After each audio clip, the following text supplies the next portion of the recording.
بسم اللہ الرحمن الرحیم الصلاۃ والسلام علیک یا خاتم النبیین۔ آج انشاءاللہ الرحمن ہم اس جملے کی ترکیب کریں گے۔ اعوذ باللہ من الشیطان الرجیم، بسم اللہ الرحمن الرحیم۔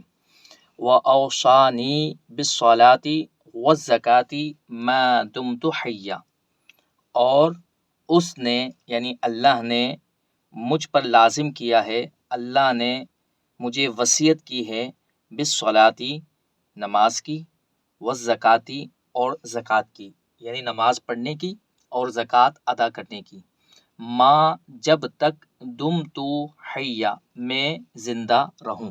اس کے اندر دو فعل آئے ہیں، اوصانی اور دمتو۔ پہلے اس کی تعلیل کو ہم سمجھتے ہیں۔ اوصا اس کی اصل اوصایا تھی، یہ لفیف مفروق ہے، اس کے حروف اصلیہ میں سے دو حروف حرف علت ہیں، واو اور یا۔ اوصایا باب افعال سے ہے، بر وزن اکرما۔ اس کے اندر قاعدہ لگا ہے، اور وہ قاعدہ یہ ہے کہ فتحہ کے بعد واو یا پھر یا متحرک آ جائے تو اس واو اور یا کو الف سے بدلنا واجب ہوتا ہے۔ یہاں پر فتحہ کے بعد یا متحرک آ رہی ہے تو اس یا کو ہم نے الف سے تبدیل کر دیا، اور یہ تبدیل کرنا واجب تھا، اوصایا سے اوصا ہو گیا۔ دوسرا صیغہ اس کے اندر دمتو ہے۔ دمتو کی اصل دومتو تھی، بر وزن نصرتو، باب نصرہ ینصرو سے ہے۔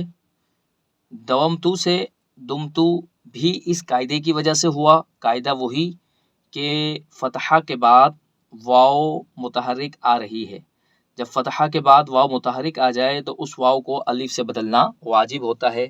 جب ہم نے اس واو کو الف سے تبدیل کیا تو یہ دامتو ہو گیا۔ اب اجتماع ساکنین ہو گیا، الف بھی ساکن میم بھی ساکن، تو اجتماع ساکنین کی وجہ سے ہم الف کو حذف کر دیں گے۔ جب الف کو حذف کیا تو یہ دمتو ہو گیا۔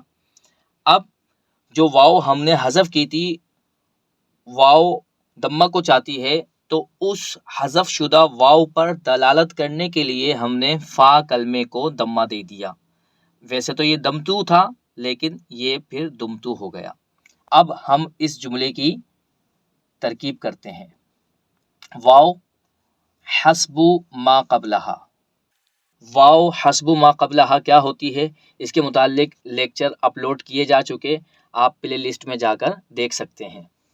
اوصا فعل ماضی، اس میں ہوا ضمیر اس کا فاعل ہے جو اس میں جلالت کی طرف لوٹ رہی ہے۔ نون وقایا، یا ضمیر ضمیر منصوب متصل مفعول بہ،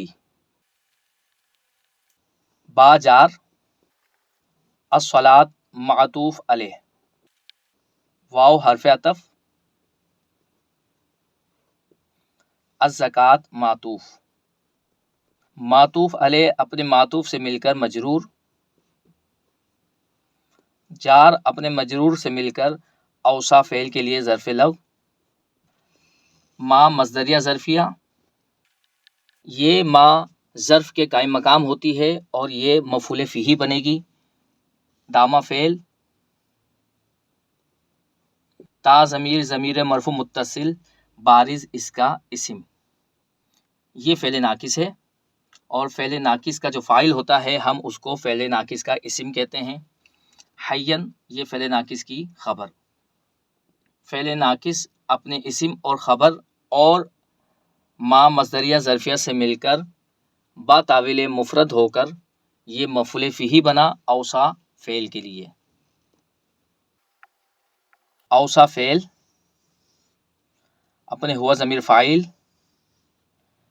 مفعول بہ ظرف لو اور مفعول فیہ سے مل کر جملہ فعلیہ خبریہ ہوا۔